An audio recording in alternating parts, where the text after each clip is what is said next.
buôn đã lò nữa bên lọt đây thì nữa nó mà giờ thì cái đấy chập lời nữa và phải nó lò xí cho nó nữa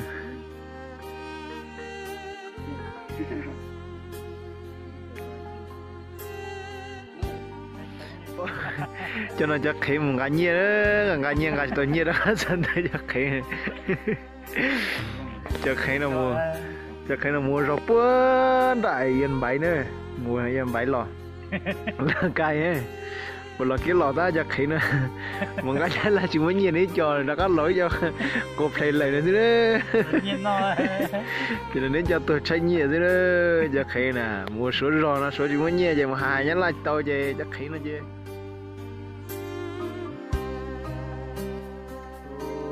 để nó mù này cho nó bé mù này đâu bé nữa có bé đợt bé nữa con này bé này thằng này đâu bữa đâu tầm uyên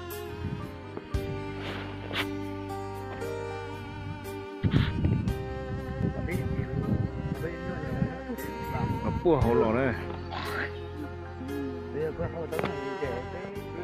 để nó là lúc điều khảo cọ nữa nè cái lọt rằng là điều khảo cọ sát nó rằng là nó sát tầm tân uyên đấy thì cái thì nó chỗ có xếp cần có liều cái tiêu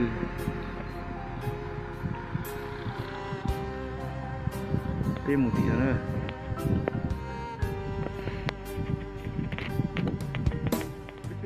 tổ chức được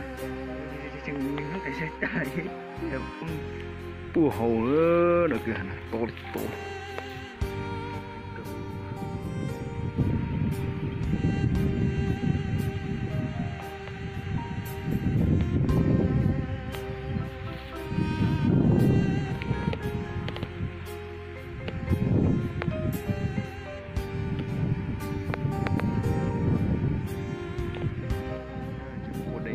chơi trò kỳ này chơi mùa này mùi tự nhiên là rỗi này chị trong lời thì kể đi xin nữa nói là một chế nè nhưng một tìm mùa này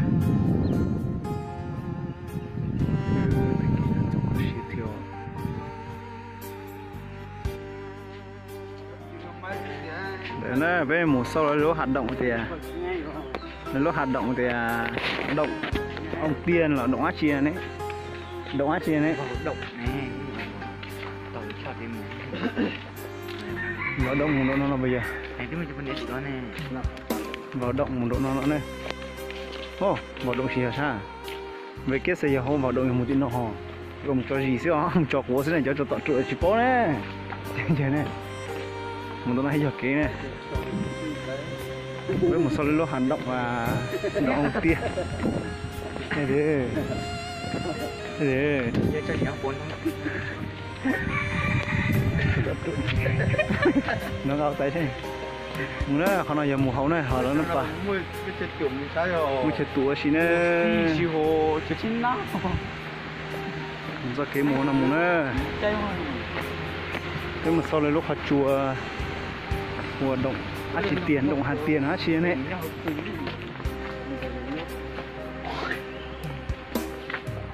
bên nó này bên này giờ lấy mũ cái giày này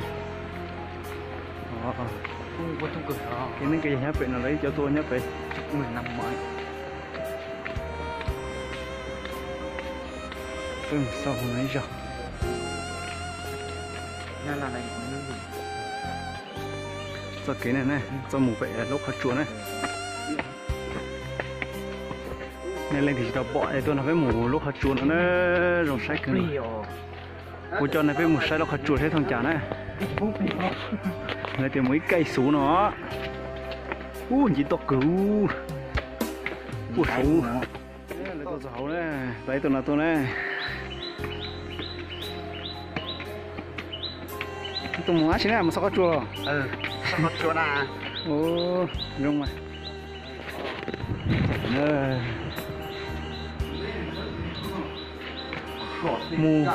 mù lúc hôm nào rồi mù lúc họ có biết là lúc sụp à đều là chay luôn sao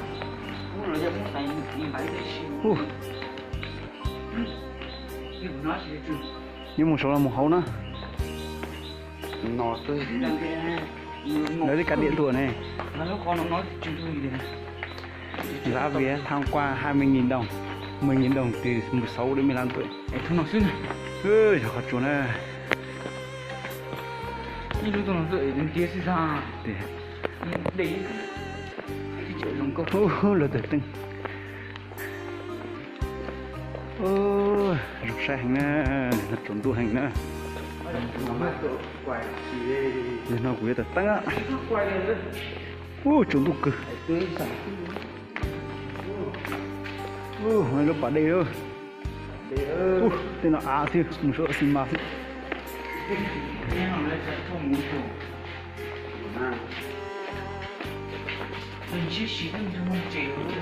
Thì cho thì tụi nó chỉ cho lâu nè, tụi nó giờ cho xin mà mà con chỉ thông qua xuống kia ha.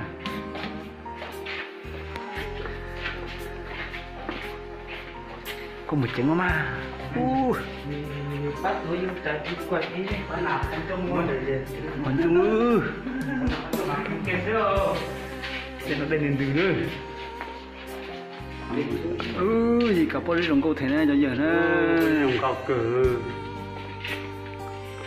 tôi sẽ đây nè.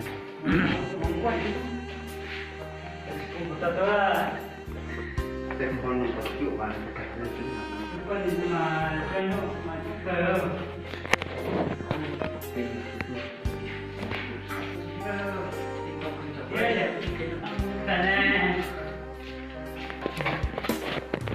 Tôi muốn sáng nữa tôi khó chịu nó lên. Chỉ máy cái gì kia được to ý. Đúng không? Quá đi quá. Tôi cái này muốn cho chụp ta phải lò số lò xà, ở tôi cho số tôi xà. Này này, ít cho cái này muốn là bố số gì bé làm số này. Bên này to rồi, nhưng mà lò xe chậu này. Ô, như tôi khó chịu. Ô, một đèn chiếu xí à.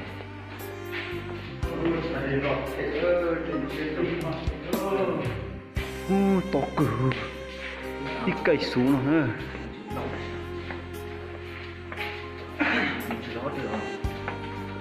Tôi nhớ mới chịu khó tiêu gì nữa. Cái từ để bọn nó lọt luôn. Mà tự nhiên cái cả tụ. Chịu khó tên. Còn nó tôi còn được trống tôi tàu luôn ha. Để kia nó lấy tôi phải sụt tôi nó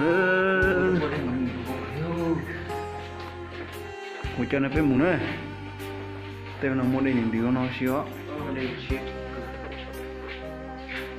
cái chỗ đây này rồi đúng mày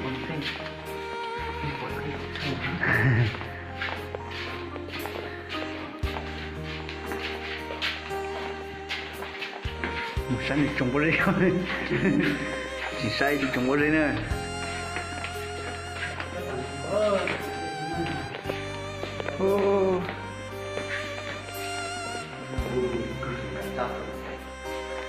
cái này dùng thằng quả gì cái tên rồi tên là rồng cười đi nữa giờ cái tin nữa là cái một sai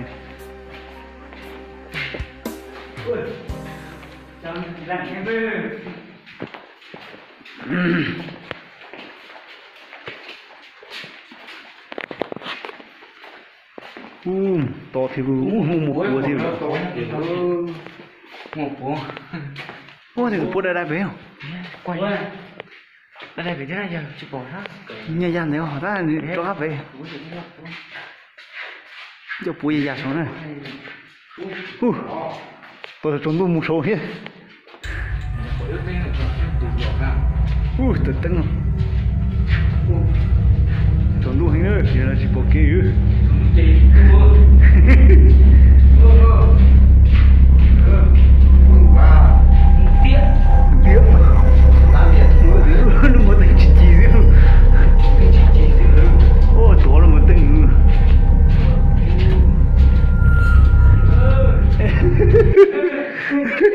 hay nhớ chụp ở đây chửi tao phải gì đi.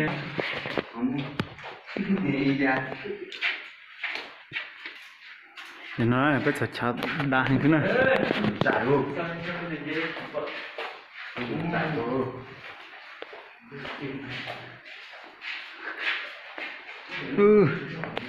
Thì nó có dây sư.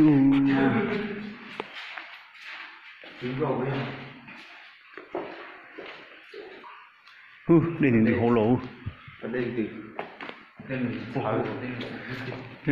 Bây là nữa bây một lâu lành còn.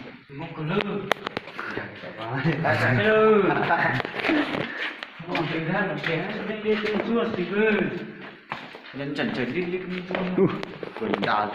Lúc nào giải nước chứ tương nhận giải nữa.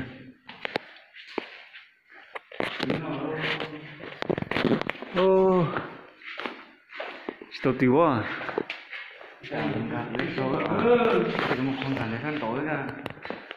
Một lúc cay thế chỉ mà lo cho xiết lộ. Chú mấy cải mô. Cay nữa. Tôi số tua xí. Sống ngày lo xíu.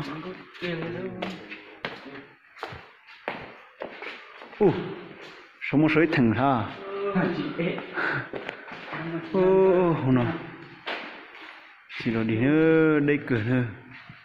Nhiều quay quá chỉ giao nó có bé một to khác. Tỏ bị chỉ kiểu. Chỉ vì được kiểu. Luôn rồi. Hay là xin tôi xuống đi bơ. Chọn mãi xe. Nhiều cỡ nó nhiều hồ. Như sao? Cho nên như tiêu hồ.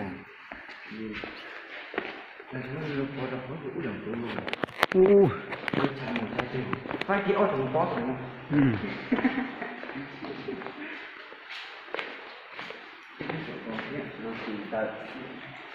Cái mũi plei sao tao nói với anh là sao?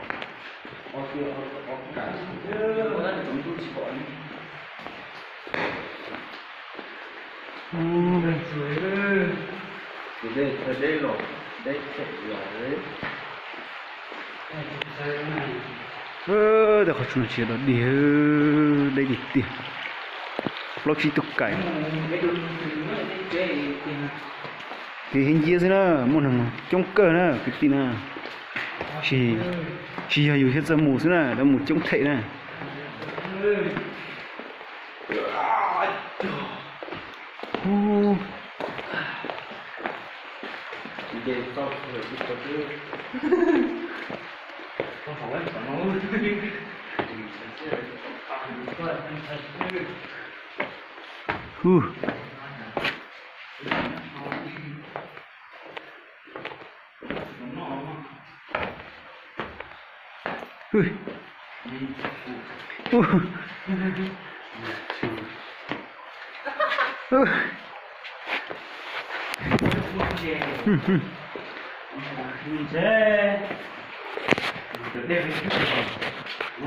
Trên à? Mua đến này đà xem. Ngoài thì tất có là.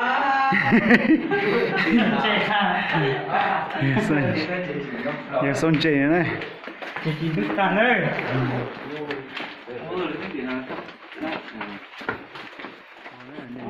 Chụp rồi này, với một chiếc kia nằm rồi đó này.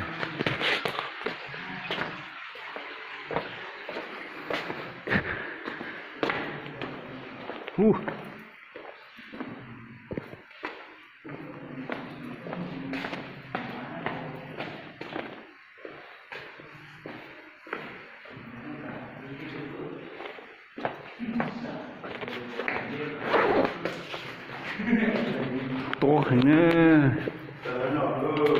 Chưa bây giờ. Sẽ là tình cầu.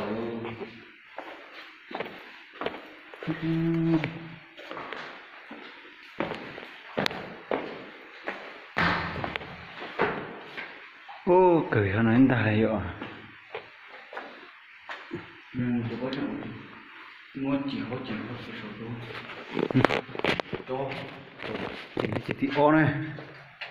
Cái một chỉ thị O này. Không có một mảng nữa giờ. Đưa vào trong một mãi mình chơi.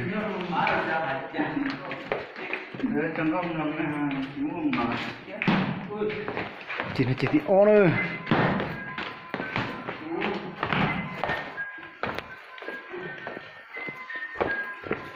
cái sự chỉ o này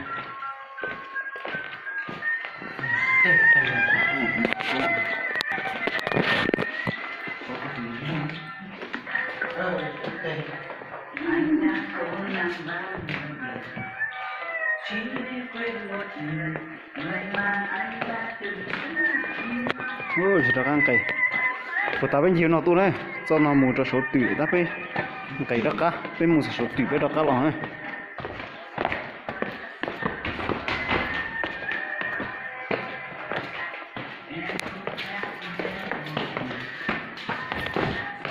ơi nó là chỗ cho cái xi măng với mù này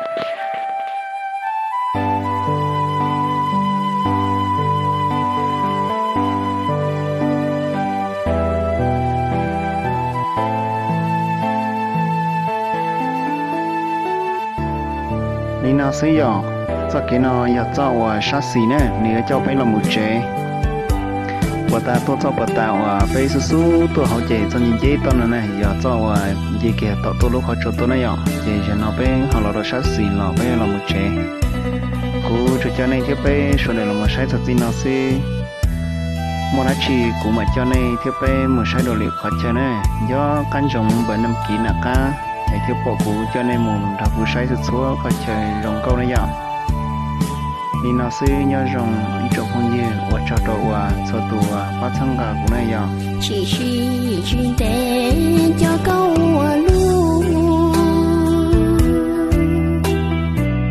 xa cha chúa của sẽ bồi dưỡng cho tu tiền tu trong chú có bộ gió từ nên thằng tại có tao phù phía trâu có bao từ nên đại xa tia cứ do có lũ mẹ xuống đi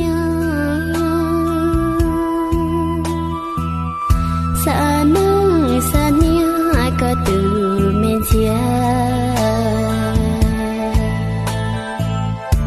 chú là sen chia cũng cho có tia tia